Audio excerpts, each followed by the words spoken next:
Magandang araw po, ito na naman ako, Dexter Works at your service. Salamat sa Panginoon at binigyan tayo ng pagkakataon na magpagbahagi. Ang gagawin po natin ngayon ay mag-change oil tayo, mag-DIY change oil tayo dito sa Yamaha SXR sa motor ng kaibigan natin na motovlogger na si Sir Idol Boy Baldo.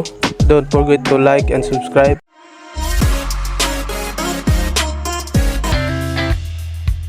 At ngayon mga ka-works, nandito tayo, nag-home service tayo kasi magpapalit po tayo ng langis sa motor ng kaibigan natin na vlogger na si Boy Baldo. Suportahan po natin yung YouTube channel niya. Ayan, naka-plus sa screen.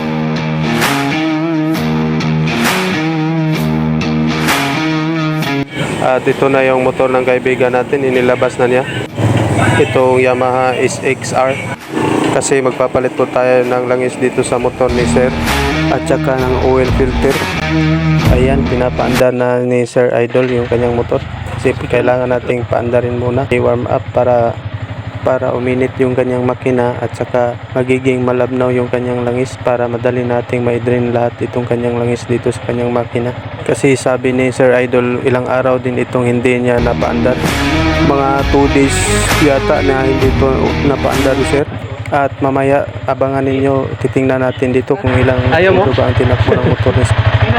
Ito yung may-ari na si Sir Idol Boy Baldo. Shout out at paki-subscribe, suportahan natin yung kaibigan natin. Ito, huwag kayong mag-subscribe. Mag-subscribe lang kayo sa channel niya, okay na?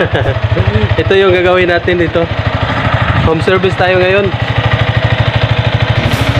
Mag-change oil tayo dito, kanyang makina. Handa muna natin yung mga gamit. Dapat alam natin yung kung saan ang drain plug. Isa sa ilalim.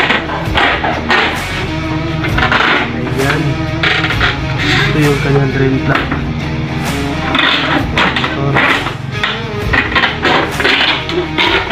At saka ito yung oil capacity niya.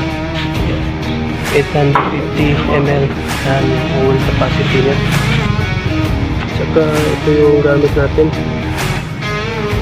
19mm na socket wrench para dito sa drain plug. Sinsya na matagal mag-focus. Saka itong handle, ratchet handle. Wala natin.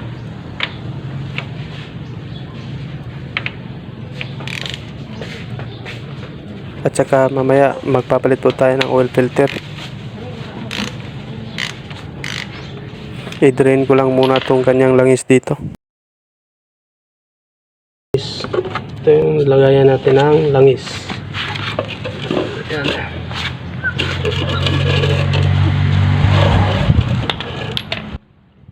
Mahirap to. Kamay-kamayin na lang.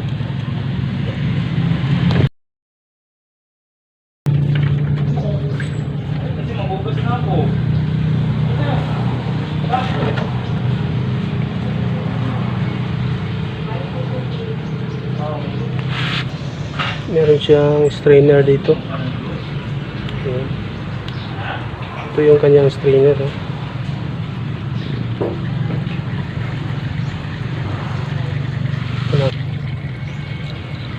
Tayo friendly ka kumbaga. Oo. Asan si Bra? Dito. At ito yung bago bili na filter ni Sir Idol. Kasi pang Yamaha, ano lang sila sa Yamaha Sniper para sa filter. Kasi tatagas talaga to.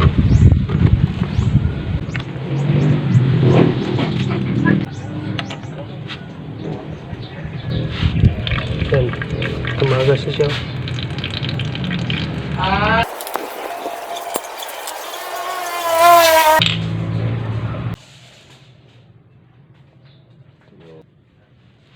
Ito yung langis na gamit ni Sir Idol, 10W40 SL. At ito yung lumang oil filter niya. Papalitan natin to ng bago. Ito sa likuran merong nakalagay na MA. Ibig sabihin manual motorcycle. At pasado siya sa Jaso Standard. Jaso Japanese Standard oil. Meron pa ito. At dito sa harap meron itong nakalagay na 1 liter. At saka itong ST Supreme. Ayan. O, diba? Oo. Ayan, malinis na yung kanyang takip dito. At ikakabit na natin itong bagong oil filter. At kailan ba tayo dapat magpapalit ng oil filter sa ating motor? Papalit po tayo ng oil filter dito sa ating motor every 3,000 km yung tinakbo ng ating motor. Pwede na nating palitan yung oil filter ng ating motor. At meron akong content tips sa inyo sa pagkabit nitong takip ng kanyang oil filter. Dapat hawakan nyo dito sa ilalim. Hawakan nyo na ng inyong baliri. At tingnan niyo kung pantay na ba siya. At malalaman ninyo na pantay na yan kapag hindi na matulis yung kanyang gilid, yung kanyang takip kapag hinawakan ninyo. At ngayon ipabalik na natin yung kanyang oil drain plug dito sa ilalim na may kasamang strainer. At ngayon higpitan ko lang muna to mga kaworks. Ayan, mahigpit na yung kanyang drain plug.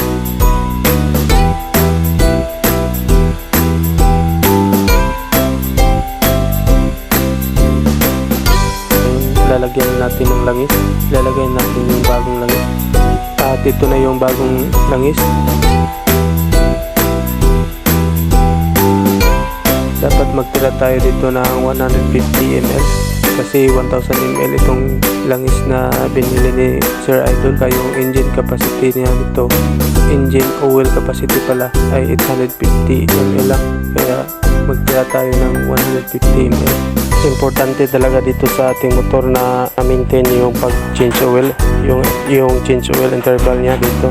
Every 1,500 yung tinatakbo ng motor ni Sir, kailangan na mag-change oil.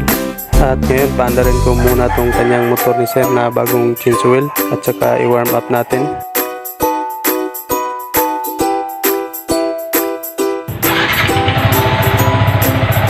Ayan, umanda na ang motor ni Sir.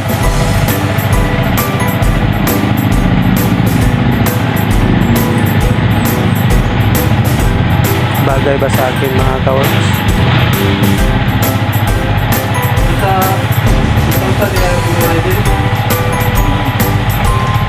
Kaya mo ibaba? Hindi ko alam paano ibaba eh. Ha? Diagnostic din. Bayad na naman ako ng 1,000. Dapat sa inali, mag-adjust ka, init na makina. Dapat mainit ka.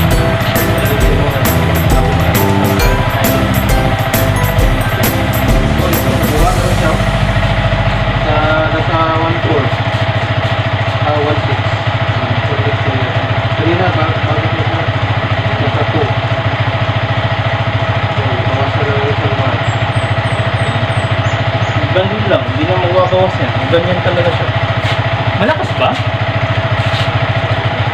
Okay mo na, isa clutch. Nasa 1,700 o 1.5 pataas. Pero pag ito ang makina, 1.4. 1.4 to 1.7.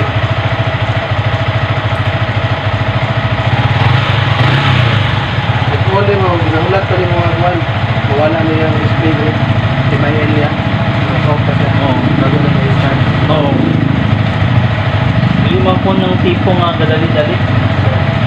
One tema mga kuha na yung tanggo. Inaingnan gani ko nila, dili na daw, kailangan daw, ano tawag gani, warm upan. Ang FI, pero hindi warm up, mag-yapon ako. Ano magyapon eh. Ayun naman, sila.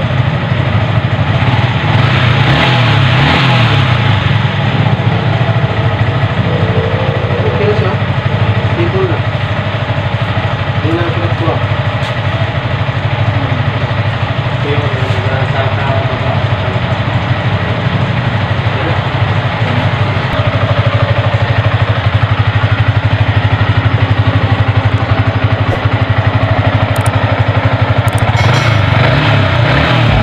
Hanggang dito lang muna tayo mga kaworks. See you on the next video.